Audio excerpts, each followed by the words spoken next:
இளம்பிறை என்ற இலக்கிய இதழ் துவங்கிய ஆண்டு எது சார்? எப்படி இந்த துறையில் உங்களுக்கு ஆர்வம் ஏற்பட்டது?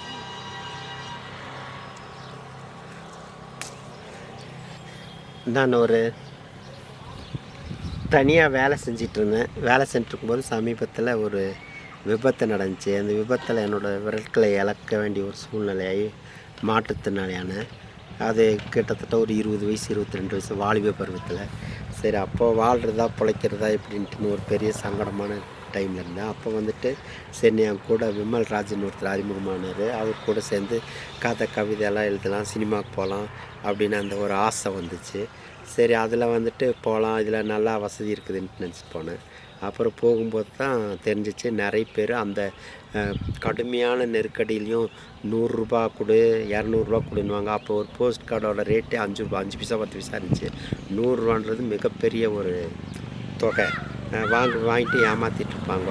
அப்புறம் அதே மாதிரி கவிதைங்களும் நிறைய எழுதி நிறைய பேருக்கு அனுப்புவேன். நிறைய பேருக்கு அனுப்புனா ஒருத்தருமே போட மாட்டாங்க, எல்லாமே ஏமாற்றிடுவாங்க. சரின்னு காசு சந்தா கட்ட சொல்லுவாங்க, அதுவும் கட்டுவோம், ஏமாற்றிடுவாங்க. அப்போ தான் நம்மளே ஒரு பத்திரிக்கை ஆரம்பித்தா என்ன, நம்மளே இளைஞர்களுக்கு வாய்ப்பு கொடுக்கணும் அப்படின்றதுக்காகத்தான் ஒன்று ஆரம்பித்தேன். அது 1980 இருந்து 82 திட்டம் போட்டு அதுக்கு ஆர்என்ஐ வாங்கிறதுக்குள்ளே இப்போத்த மாதிரி ஆன்லைன் அந்த சர்வீஸ் கிடையாது. அந்த டைமில் எஸ்டிடி கிடையாது. ஒரு ஃபோன் பண்ணணுன்னா கூட நம்ம லோக்கலில் கூட பண்ணுறதா இருந்தாக்கா இங்கேருந்து ஊட்டிக்கு பண்ணணுன்னா கூட ஒரு எஸ்டிடி எக்ஸ்சேஞ்சு போய் காத்திருந்து அப்புறமேட்டு அவங்க கூப்பிட்ற டைமில் தான் போய் பண்ணணும். அவ்வளோ சிரமமான டைமில் கூட 2 வருஷம் ஆயிடுச்சு. நான் நடத்திட்டு ஒரு 2-3 இதழ் போட்டோன்னே அதுக்கு பின்னாடி என்னால் தாக்க பிடிக்க முடியல. ஏன்னா நல்லா பேங்க் மேனேஜரு, முனிசிபல் கமிஷனரு, அப்புறம் இன்னும் பெரிய பெரிய ஆளுங்க எல்லாம் வச்சு ஓப்பன் பண்ண அந்த பத்திரிக்கையை அந்த டைமில் இப்போவும் கூட அந்த பத்திரிக்கை வெளியீட்டு விழாக்கு சென்னையிலேருந்து கூட வந்திருந்தாங்க. இப்போவும் பழனியில் பேராசிரியர் சுந்தரமூர்த்தி ஒருத்தருக்காரு. அவருக்கு கூட போன மாதம் இடையில தான் நான் விருது கொடுத்து கௌரவிச்சேன். அவரும் வந்திருக்கிறாரு. கிட்டத்தட்ட நாங்கள் 10/6/1984 இந்த பத்திரிக்கை ஆரம்பித்தேன். மற்றவங்களுக்கு உபயோகம் ஆகட்டுன்ற ஒரே நோக்கத்துக்காகத்தான் நான் ஆரம்பித்தேன். அப்புறம் பொருளாதார சிக்கல், அப்புறம் அதுக்குள்ளே சரி திருமணம் மீதி இந்த மாதிரி பிரச்சனைனால அது தொடர்ந்து செலவு பண்ண முடியல. அப்புறம் நமக்கு ரொம்ப வேண்டிப்பட்ட ஒருத்தர் டாக்டர் வந்திருந்தார், வெங்கட்ரமணான்னு. அவர் வந்துட்டு நான் நடத்துகிறேன்னாரு. அவரும் கொஞ்சம் கிட்டத்தட்ட லட்சக்கணக்கில் செலவு பண்ணி சென்னையில் போய் ஒரு ப்ரெஸ்ஸை லீஸ்க்கு எடுத்து எல்லாம் எவ்வளவோ ட்ரை பண்ணி பார்த்தாரு. அப்புறம் அவர்னாலேயும் முடியல. அப்புறம் அவரும் இடையில அது விட்டுட்டார். அப்புறம் அதுக்கு பின்னாடி வேறு ஒருத்தர் ஆசிரியரை போட்டு அவருக்கு பணம் கொடுத்து அவரை நடத்த சொல்லி நடத்திட்டு இருந்தோம். அவர் வந்துட்டு அவர் சொந்த பிரச்சனை அது இதுனெல்லாம் மற்றவங்களுக்கு தேவையில்லாமல் எழுதி அந்த பிரச்சனையெல்லாம் நாங்கள் சால்வ் பண்ண வேண்டிய நிலைமை இருந்தது. அப்புறம் அதனால அதையும் விட்டாச்சு. அப்புறம் விட்டுட்டு சரின்ட்டுன்னு விட்டுட்டு இப்படியே இருக்கும்போது இந்த பத்திரிக்கை துறைன்றது ஒரு நல்ல துறை, ஆனால் அதில் வளர்கிறது ரொம்ப கஷ்டம் அப்படின்றது அதோடு நிறுத்திட்டு அப்புறம் கொஞ்ச நாள் விட்டுட்டு அப்புறம் ஒரு பல்வேறு பிரச்சனைங்க ஏற்பட்டுச்சு. அந்த பிரச்சனைகளை சமாளிக்கிறதுக்கு அப்படின்ட்டு பார்த்தோம். அப்போ தான் சரி மறுபடியும் நம்ம துவக்கலான்னு சொல்லிவிட்டு அப்புறம் இளம்பிறைன்றது வந்துட்டு அது ஒரு ஒரு தனிப்பட்ட அமைப்பை சேர்ந்த பத்திரிக்கைன்ட்டுன்னு எல்லாம் நினைக்கிறாங்கன்னு சொல்லிட்டு அந்த பேரை மாற்றணுன்ட்டுன்னு அப்புறம் வாயில் எல்லாத்துக்கும் நுழையிற மாதிரி இருக்கணுன்றதுக்காக புதிய புயல்னு சொல்லிட்டு ஒன்று ஆரம்பிக்கலான்னு சொல்லிட்டு புது பேரில் புதிய புயல்னு 2004 பதிவு பண்ணி இன்ன வரையில் அது நடத்திட்டுருக்கோம். கிட்டத்தட்ட 150 இஷ்யூக்கு பக்கம் வந்துருச்சு. மாதம் 1 போட்டுட்ருக்குறோம். ஆனால் எங்களுக்கு பத்திரிக்கை நடத்துறது எங்களோடக்காக நடத்துறதில்ல, மற்றவங்களோட செய்திகளை போடணும், நல்ல நியூஸுங்களை கொண்டு போகணும் ஜனங்கிட்ட அப்படின்ற நோக்கத்துக்காகத்தான் இதை நடத்திட்டுருக்குறோம். அப்புறம் இடையில வந்துட்டு மறுபடியும் இந்த பத்திரிக்கை நடத்தும்போது நிறைய பிரச்சனைகளாக வந்துச்சு. அதில் பார்த்தோம் நிறைய பேர் பிரச்சனைகள் சால்வ் பண்ணுவோம். சில இடத்துல தண்ணி இருக்காது, சில இடத்துல ரோடு இருக்காது, சில இடத்துல கரண்ட் இருக்காது. இந்த மாதிரி பிரச்சனையெல்லாம் நம்ம அதுக்கு தகுந்த சம்மந்தப்பட்ட அதிகாரிகளை போய் நேரில் சந்தித்து அந்த ஜனங்களை கூப்பிட்டு போய் அவங்களுக்கு ரோடு, வழி, தண்ணி இந்த மாதிரி எல்லாம் நிறைய பண்ணிகிட்ருக்கோம். சரி, இது மட்டும் பார்த்தாதுன்ட்டுன்னு நான் ஒரு மாற்றுத்திறனாளினால மாற்றுத்திறனாளிகளுக்கும் ஹெல்ப் பண்ணணுன்னு சொல்லிவிட்டு ஒரு மாற்றுத்திறனாளி சங்கத்து கூட சேர்ந்து ஒரு 10-20 வருஷமாக அவங்க மாற்றுத்திறனாளிக்கு அடையாள அட்டை வாங்கி கொடுக்குறது, பஸ் பாஸ் வாங்கி கொடுக்குறது, அவங்க குழந்தைங்கள படிக்க வைக்கிறதுக்கு இந்த மாதிரி தேவையான என்னென்ன உதவிகள் செய்யுமோ அது எல்லாமே தொடர்ச்சியாக செஞ்சிட்ருக்கோம் 40 வருஷமாக. அது போக வெறும் சங்கம் மட்டும் வச்சுருந்தாக்கா மற்றவங்களுக்கு உதவி செய்ய முடியாதுன்ற ஒரு காரணத்துக்காக ஒரு அறக்கட்டளை ஒன்று துவக்கணும். அறக்கட்டளை துவக்கி அந்த அறக்கட்டளை மூலயமா இன்றைக்கி தமிழ்நாடு முழுவதும் நாங்கள் சேவை செஞ்சுருக்கோம். தமிழ்நாடு, பாண்டிச்சேரி, அந்தமான் இந்த மாதிரி சிறந்த சேவை செய்கிறவங்க யார் யார் எங்கே இருக்காங்க என்னன்னு பார்த்து அவங்களெல்லாம் கூப்பிட்டு கௌரவித்து விருது கொடுத்து அவங்கள ஊக்கப்படுத்துறது தான் எங்கள் வேலை. இந்த வேலையை நாங்கள் செஞ்சுட்ருக்கோம், தமிழ்நாடு முழுக்க செஞ்சுட்ருக்கோம். அந்த வகையில் பார்த்தீங்கன்னா கிட்டத்தட்ட ஒரு 100 விருதுக்கு பக்கத்தில் நாங்கள் கொடுத்துருப்போம். ஒருத்தர்கிட்டையும் நாங்கள் காசே வாங்க மாட்டோம். சில டைமில் எங்களை தேடி வர மாற்றுத்திறனாளிங்க, திருநங்கைகள், முடியாதவங்க, அப்புறம் கைம்பெண்கள்லாம் வந்தாக்கா நாங்கள் தான் அவங்களுக்கு பணம் கொடுத்து எங்களால் எவ்வளோ முடியுமோ அதை அனுப்பும் மொழியோ நாங்கள் வந்துட்டு காசை எதிர்பார்த்து இதில் வேலை செய்யறதில்ல. அதனால் எவ்வளோ கிடைக்குதோ அந்த கிடைக்கிறதுல ஒரு 30-40% இந்த மாதிரி ஏழைங்களுக்கு முடியாதவங்களுக்கு செலவு பண்ணோம். ஒரு பெரிய நோக்கத்தோடு செலவு பண்ணுறோம்.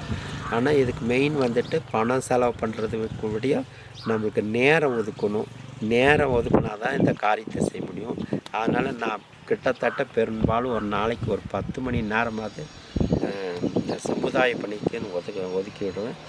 நைட்டு நான் படுக்கும்போது ஒரு 11-11:30 ஆகும். காலையில் ஒரு 4-4:30க்கெல்லாம் எழுந்திருவேன். இதுதான் என்னோடய இடைப்பட்டது. பகலில் கூட தூங்க மாட்டேன். அதனால் ஏதாவது ஒன்று பண்ணிகிட்டே இருப்பேன். இப்படி தொடர்ச்சியாக இந்த வேலையை இதுவரை செஞ்சிட்ருக்கிறேன். என்னால் பலனடைஞ்சவங்க ஆயிரக்கணக்கில் இருப்பாங்க. அதெல்லாம் சொல்ல முடியாது. ஏன்னா நான் சில சேவையாளர்களுக்கு விருது கொடுத்தவங்களே 1000 பேர் கிட்ட இருப்பாங்க. அதனால் எல்லா ஊர்லேயும் இப்போ 2வது மற்றவங்கள விருது கொடுக்குறத ஒரு வியாபாரம் ஆக்கிடுறாங்க. அப்படி வியாபாரம் ஆக்கலைன்னா கூட அவங்க என்ன பண்ணுவாங்க, அவங்களோட ஒரு ஊர் இருக்கும், அந்த ஊரில் தான் வர வச்சு கொடுப்பாங்க. அந்த சொந்த ஊரில் செய்கிறது ஒரு பெரிய விஷயமே கிடையாது. ஒரு மண்டபத்தை எடுத்து ஒரு சாப்பாடு கொடுத்து கொடுப்பாங்க. நான் அப்படி இல்லை. நான் வந்துட்டு மாற்றுத்திறனாளிங்க, பார்வையற்றவங்க, முடியாதவங்கெல்லாம் இருப்பாங்கன்னு சொல்லிவிட்டு அவங்க எங்கே இருக்காங்களோ அங்கே தேடி போய் தான் நான் கொடுப்பேன். அந்த ஏரியாவில் ஒழுங்கு பண்ணி அந்த வகையில் பார்த்தீங்கன்னா கோவில்பட்டி, பழனி, திண்டுக்கல், பாண்டிச்சேரி, திருவண்ணாமலை, சென்னை, சிதம்பரம், மதுரை, சிவகங்கை இப்படி எல்லா பக்கமும் போயிருக்கேன். அந்தமான் எல்லாம் கூட போயிருக்கேன். அந்தமான், காசி, அந்த மாதிரி அந்த ஏரியாவில் இருக்கிறவங்கள செலக்ட் பண்ணி அந்த ஏரியாவில் இருக்க சொல்லி கொடுத்தோம். அந்த எங்கள் ஸ்டேஜில் பார்த்தீங்கன்னா விருது கொடுக்கறதுக்கு ஐஏஎஸ்ஸு, ஐபிஎஸ்ஸு, ஐஆர்எஸ்ஸு, அப்புறம் அமைச்சர்கள், எம்எல்ஏக்கள், இந்த மாதிரி நிறைய பேர் நாங்கள் எங்கள் ஸ்டேஜில் வந்து கொடுத்து கௌரவிச்சிருக்க விருது கொடுத்து. அதனால் பல மாற்றுத்திறனாளிங்களை திறமை இருக்கவங்கள நாங்கள் அவங்க திறமையை வெளியே கொண்டு வந்து வெளிநாடெல்லாம் போகிற அளவுக்கு வளர்த்து விட்டுருக்குறோம். இது ஒரு பணியாகவே நான் தொடர்ச்சியாக செஞ்சுக்கிட்டு இருக்கேன். சிலர் அதுக்கு எனக்கு உதவி செய்கிறாங்க. அந்த உதவியை வந்துட்டு ஆலோசனைகள், உதவிகள்லாம் கேட்டுட்டு அவங்க கொடுக்குற ஆலோசனைப்படி நான் செய்வேன். இது தொடர்ச்சியாகவே செஞ்சுக்கிட்டு இருக்கிறேன். இடையில கூட சமீபத்தில் கொரோனா பீரியடில் கூட இன்னொரு ஆக்சிடெண்ட்டு கூட ஆகி ஒரு கால் துண்டாக போய் 1 வருஷம் ட்ரீட்மெண்ட் எடுத்தேன் கோயம்புத்தூரில்.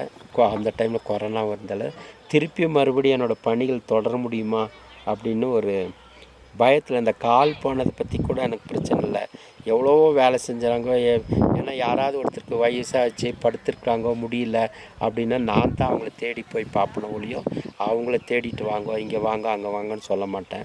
ஒருத்தருக்கு உதவி செய்தனா கூட நான் அவங்க வீடு தேடிட்டு போய் எவ்வளோ தூரம்னாலும் சரி, மேடு காடுனா கூட ஏறி இறங்கி போய் தேடி போய் தான் செய்வேன் நான்.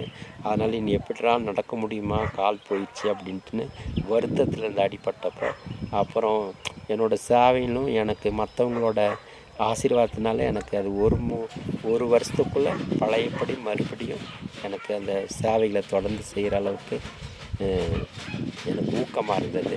அதனால் இப்போது தொடர்ந்து செஞ்சுக்கிட்டு தான் இருக்கிறேன். அதனால் நான் தளரவே இல்லை மற்றவங்களுக்கு உதவி செய்யறதில்ல. இந்த பத்திரிகை துறையில் எப்படி சார் இவ்வளோ சலிப்பு தட்டாமல் இவ்வளோ காலம் அப்படியே தொடர்ந்து செயல்பட்டுட்ருக்கீங்க? எது உங்களுக்கு கிரியா யோக்கியாக இருக்குது?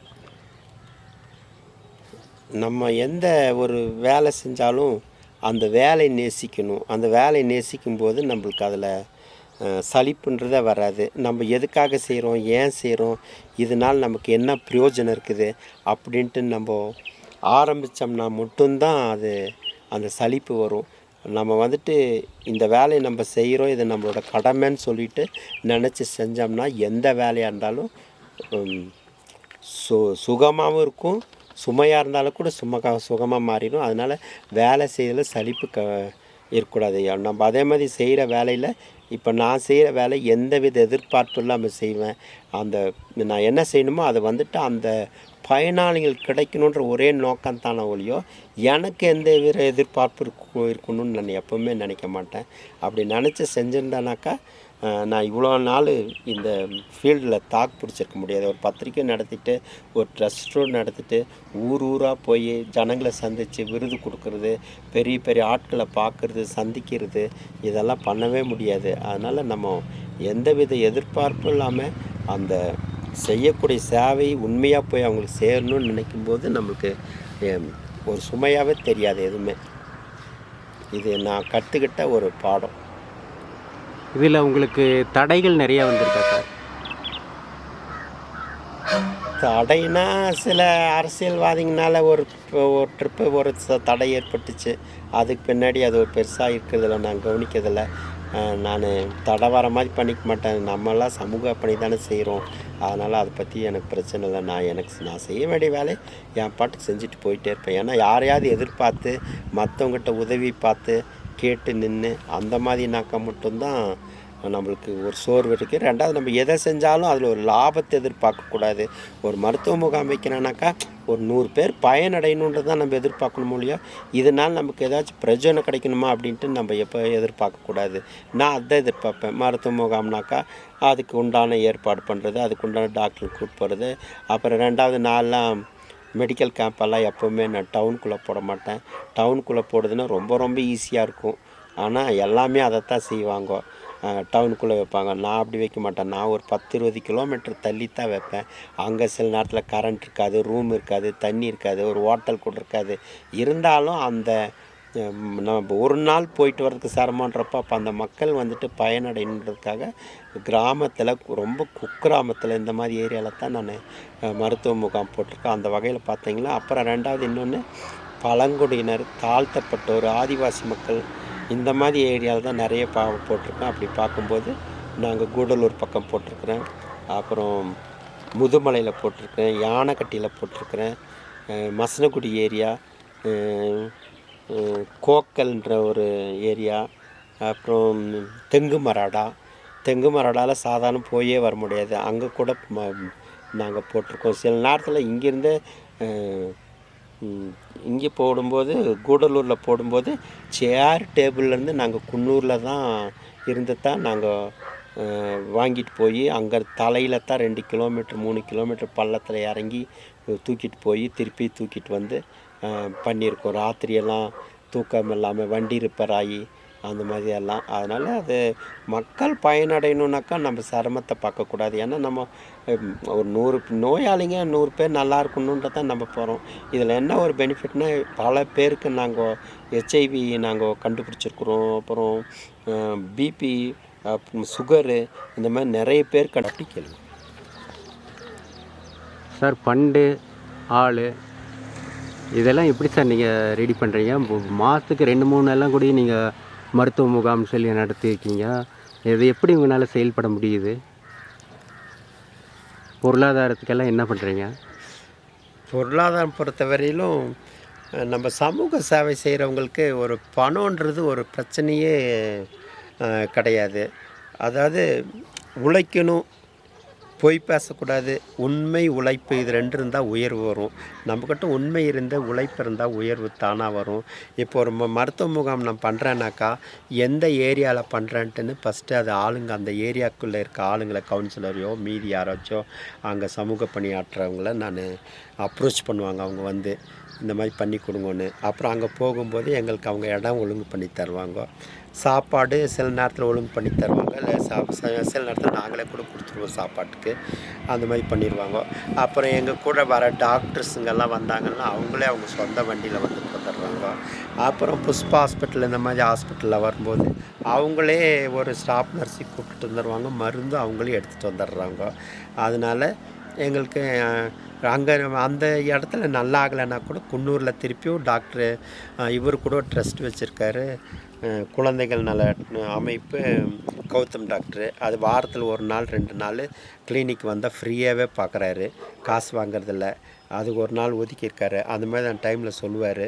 அப்புறம் டாக்டர் குமார் அதே மாதிரி தான். அங்கே கேம்பில் நம்மளுக்கு என்ன முடியுதோ பல்லு பிடுங்குறது மீதியெல்லாம் செஞ்சிருவார். முடியலைன்னா அவர் கிளினிக் இருக்குது, கிளினிக் வந்துட்டாங்கன்னா அவர் பண்ணி கொடுத்துருவார். அப்போது உண்மையிலே ரொம்ப இந்த மலைவாழ் மக்கள், பழங்குடியினர், அப்புறம் ஆதிவாசிங்க, அப்புறம் தாழ்த்தப்பட்டோர் இந்த மாதிரி இருக்கும்போது எங்களுக்கு அவ்வளோ தூரம் வரதுக்கு முடியாது. பஸ்ஸுக்கெல்லாம் காசு இல்லைன்னா கூட நாங்கள் அந்த காசை கூட நாங்கள் கொடுத்துருவோம். அவங்களுக்கு வண்டிக்கு கொடுத்து கூப்பிட்டுட்டு வந்து அவங்கள பண்ணிடுவோம். அதனால் இதில் உழைப்பு வேணும், நம்மளுக்கு உண்மை இருக்கணும். நம்மளுக்கு ஒரு கேம்ப் பண்ணுறதுக்கு ஒரு 4000 வசூல் பண்ணி ஒரு 4000 செலவாதுன்னு ஒரு 10,000 வசூல் பண்ணால் ஒரு 1000 6000 கையில் நிற்கும் அப்படின்ற அந்த எண்ணத்தில் போய் நம்ம பண்ணோம்னா கண்டிப்பாக முடியவே முடியாது. மக்கள் பயனடையணும் அப்படின்ற ஒரே காரணம் தான். அதனால நம்ம கேம்பில் வந்துட்டு 10 பைசா எதுக்குமே வாங்கிறதுக்கு நாங்கள் ஒத்துக்க மாட்டோம், எதுவுமே வாங்க மாட்டோம். நாங்கள் குரூப்பு இங்கே பார்த்து கொடுத்துருவோம், ப்ளட் சுகர் பார்த்து தருவோம், ப்ளட்டில் ஹீமோகுளோபின் பார்த்து தருவோம்.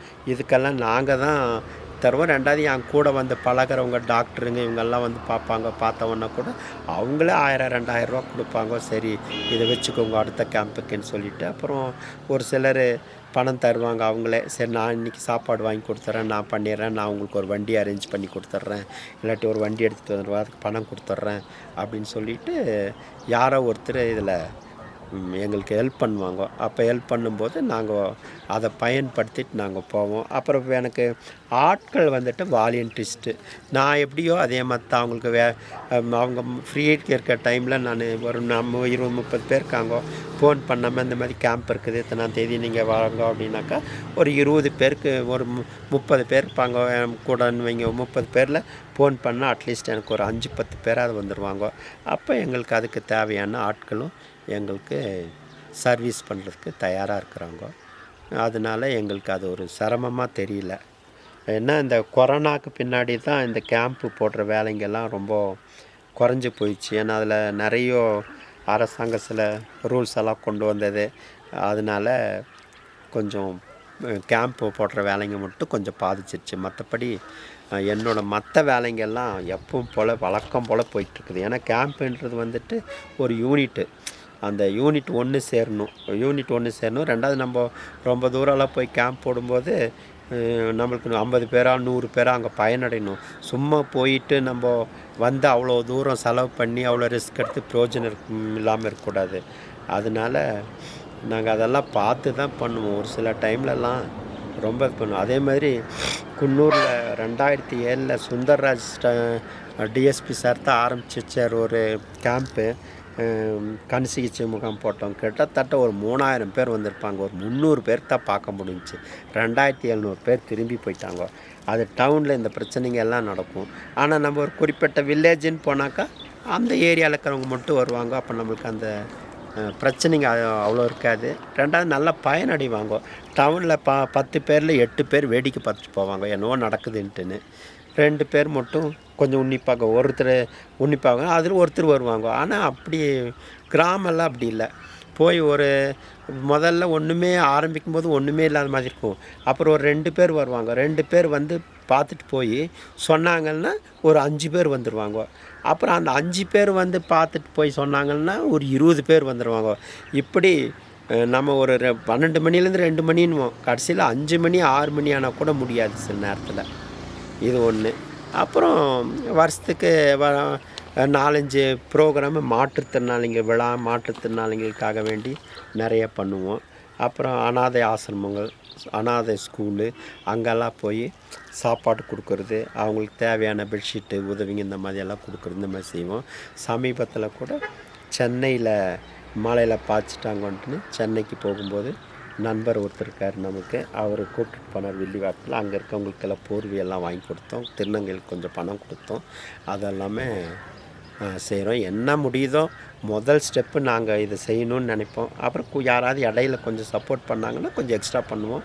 இல்லாட்டி என்ன முடியுதோ அந்த திட்டம் போட்ட அளவுக்கு செஞ்சுட்டு வந்துடுவோம், அவ்வளோதான். இப்போ நான் ஒரு 10 பேருக்கு ஒரு 10 பெட்ஷீட் வேணும்னாக்கா ஒரு 2000ரூபானாக்கா 2000ரூபா இருக்குது, 1000ரூபானா 1000ரூபானா நம்ம தயார் பண்ணிடுவோம். இன்னொருத்தர் யாராவது ஒரு 1000 கொடுக்கும்போது 10ன்றது 15,000, இன்னொருத்தர் 1000 கொடுத்தாரு 10ன்றது 20,000. யாரும் தரலைன்னா அந்த 10ஓட நிறுத்திடுவோம். அந்த மாதிரி நாங்களாக போய் வாலண்டியர்ஸாக இதை செய்கிறோம் அதை செய்கிறோம் இந்த வசூல் பண்ணுறதை நாங்கள் விட்டுட்டோம். ஏன்னா அது முதல்ல பண்ணோம், அதனால் அதில் நிறையா ப்ராப்ளம் வருதுன்ட்டுன்னு அந்த வசூல் அவங்களா கொடுத்தாங்கன்னா வச்சுக்கோங்க, இதை உங்களுக்கு யூஸ் ஆகுன்னா நாங்கள் பண்ணி தந்துடுவோம். ஸ்கூல் ஃபீஸுங்கெல்லாம் கட்டுறது கூட சில நேரத்தில் என்கிட்ட சொல்லுவாங்க, யாராச்சும் இருந்தால் அனுப்பிச்சி விடுங்கோ நாங்கள் பண்ணித்தரோன்ட்டுன்னு. அப்போ நான் சொல்லுவேன், நான் இந்த மாதிரி இருக்காங்கன்ட்டுன்னு. அப்புறம் அவங்களே போய் அந்த ஸ்கூலில் நேரடியாக கட்டிக்குவாங்க, நேரடியாக ஹெல்ப் பண்ணிடுவாங்க. அப்படி ஊட்டியில் கூட சமீபத்தில் கூட ஒரு உயர் காவல்துறை அதிகாரி கூட நான் யாருக்காச்சும் ஹெல்ப் பண்ணுறேன் அனுப்பிச்சுடுங்கன்னு சொல்லியிருக்காரு. எனக்கு அதுக்கு தகுந்த மாதிரி சூட்டபிளான ஆள் வரல.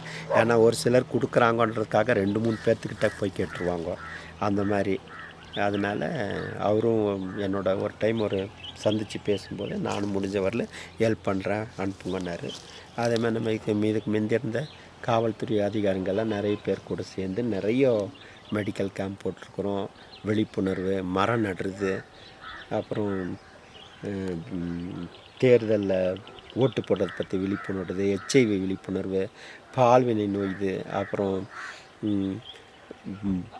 விஷ காய்ச்சல்களுக்கு மருந்து கொடுக்கறது, இந்த மாதிரி எல்லாமே நாங்கள் குன்னூர் அரசு மருத்துவமனை சித்தா பிரிவு கூட சேர்ந்து பண்ணியிருக்கிறோம். எல்லாமே யார் வந்து அப்ரோச் பண்ணால் கூட இந்த மாதிரி இருக்குதுன்னாக்கா உடனே நாங்கள் அவங்க கூட சேர்ந்து அதுக்குண்டான வாலண்டியர்ஸு ஆள் அதெல்லாம் தயார் பண்ணுறது, அந்த வேலையெல்லாம் இப்போவும் செய்கிறோம், எப்போவுமே செஞ்சுக்கிட்டே தான் இருக்கிறோம். புதுசாக பத்திரிகை துறையில் வரவங்களுக்கு நீங்கள் என்ன சார் அறிவுரை சொல்ல விரும்புகிறீங்க? பத்திரிக்கை துறையில் சேவை பண்ணணுன்ற ஒரு நோக்கத்தோடு வேணால் யார் வேணாலும் வரலாம். ஆனால் அது பணம் சம்பாதிக்கணுன்ற நோக்கத்தால் வந்தாலும் யாராலையும் அதில் முடியாது. பணம் வேணால் செலவு பண்ணலாம் அதில். சார், பத்திரிகையாளர்களுக்கு அரசாங்கத்தினுடைய சலுகைகள் என்னென்னா கொஞ்சம் விரிவாக சொல்லுங்கள் சார். இதுக்கு எப்படி பதில் சொல்கிறதுன்னு தெரியல. அதனால் பென்ஷனுன்றாங்க, இறந்தா காசுன்றாங்க, எல்லாம் கிடைக்கிது. ஆனால் எந்த பத்திரிக்கையிலையும் வந்துட்டு பர்மனெண்ட்டாக 1-2 பத்திரிக்கைங்க தான் பர்மனெண்ட்டாக ஒரு கார்டு போட்டு ஆளுங்களுக்கு கொடுக்குறாங்க. மீதி எந்த பத்திரிக்கையும் கொடுக்குறதில்ல. ரெண்டாவது அவங்க 15 வருஷம் வேலை செஞ்சுருக்கணும் அந்த பத்திரிக்கையில். அவங்களுக்கு ப்ராவிடன்ட் ஃபண்டு அது இதெல்லாம் பிடிச்சிருக்கணும், சம்பளம் கொடுத்துருக்கணும், அவங்க சம்பளத்தை பேங்க்கில் போட்டிருக்கணும், ட்ராப் பண்ணிக்கணும். இந்த மாதிரி நிறைய கண்டிஷன்ஸ் இருக்குது. அந்த கண்டிஷன் படி எந்த பத்திரிக்கையிலையும் சாதாரணமாக இந்த சின்ன சின்ன பத்திரிக்கையில் அதில் இதில் இருக்கிறவங்கெல்லாம் வேலை செய்து ரொம்ப கஷ்டம். அந்த அரசாங்கத்தோட சலுகை எதிர்பார்க்குறதே முடியாது. மீறினா பிஆர்ஓவோட மனசு வச்சாக்கா டெய்லி இந்த நியூஸ் போடுறதுக்காக பாஸு, பஸ் பாஸு அது இதுன்னு தான் வாங்கலாம். மற்றபடி பெருசாக அரசாங்க சாதனை இந்த பென்ஷனு மீதி அந்த மாதிரி எல்லாம் வாங்குறதுன்னா ரொம்ப கஷ்டம், கடினமான வேலை.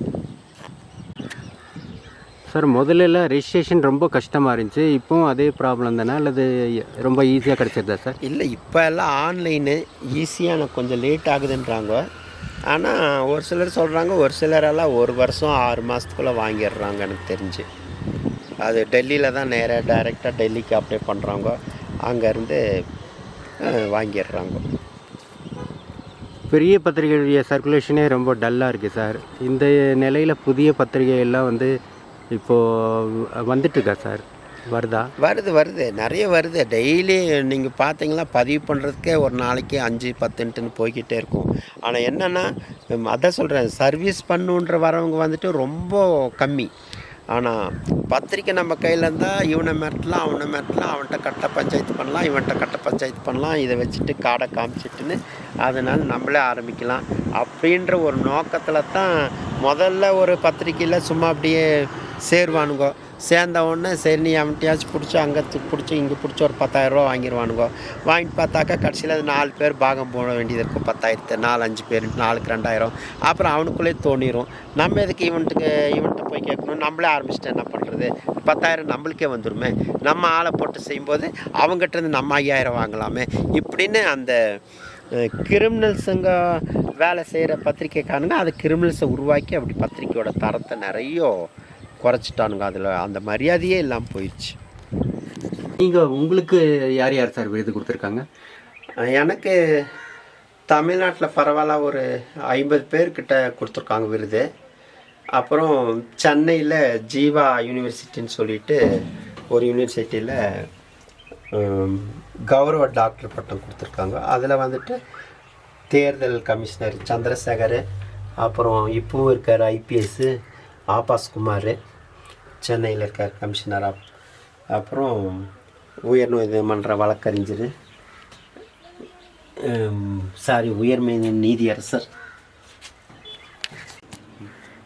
உயர் நீதிமன்ற நீதியரசர் பாஸ்கர். சமீபத்தில் இவரும் நம்மக்கிட்ட தூரிகை சின்ராஜ்னு சொல்லிட்டு இவரோட பேர், மேட்டுப்பாளையத்தில் இருக்கார். இவர் கோயம்புத்தூரில் நிறைய ஸ்கூலில் ஓவியாசிரியர் இருக்கார். இவரும் நம்மக்கிட்ட புதிய புயல் விருது வாங்கியிருக்காரு. சமீபத்தில் ஒரு மாதத்துக்கு முன்னாடி இங்கே ஆஃபீஸ்க்கு வந்திருந்தார். வந்தோடனே இங்கே நம்ம இடத்துல 2 ஆடு மேய்ஞ்சிட்டு இருந்துச்சு. டக்குன்னு அதை ஒரு ஃபோட்டோ எடுத்தார். ஃபோட்டோ எடுத்துகிட்டு டக்குன்னு இங்கே உட்காந்து என்னோடய ஒரு பழைய பிரேம் இருந்துச்சு வரைஞ்சி அந்த பிரேமில் போட்டு கொடுத்துட்டு போயிட்டார். நல்ல திறமைசாலி அவர்.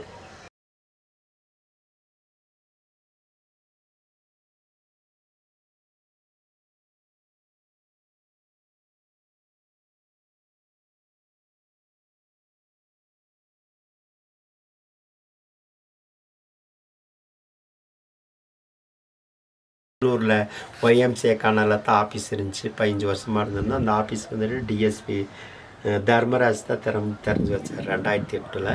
அப்புறம் நான் வேலையிலேருந்து ரிட்டையர்ட் ஆகிட்டேன். அப்புறம் 6,000 ரூபாய் வாடகை அவ்வளோ கட்ட முடியலன்னு சொல்லிட்டு இங்கே வந்துட்டேன். இங்கேயும் நிறைய பேர் வராங்க. இப்போ நிறைய ஃபோனு வாட்ஸ்அப் இருக்கிறதுனால முடிஞ்ச வரல யாரையுமே வர வேண்டான்ட்டுன்னு வாட்ஸ்அப்பில் ஃபோனில் அவங்களுக்கு தேவையானதெல்லாம் பண்ணி கொடுத்துருவேன்.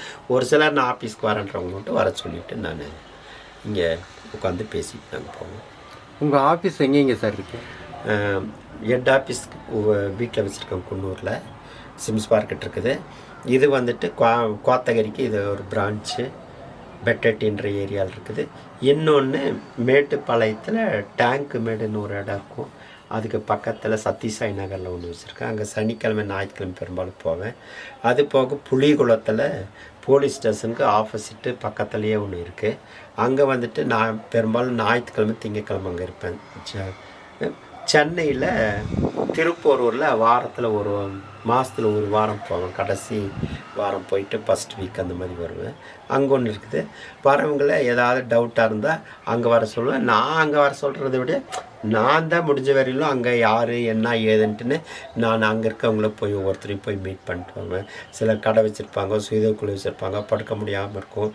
அது மாதிரி அந்த மாதிரி ஆளுங்களை எங்கே இருக்காங்க என்ன ஏதுன்ட்டுன்னு சென்னைக்கு வரும்போது நான் ரெடி பண்ணிவிட்டு அங்கே போய் பார்த்துட்டு வருவேன்.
போய் அலைஞ்சு வாங்கின பாரு, அதே 2-3 ஆயிரம் ரூபாய்க்கு போயிட்டு பாரு.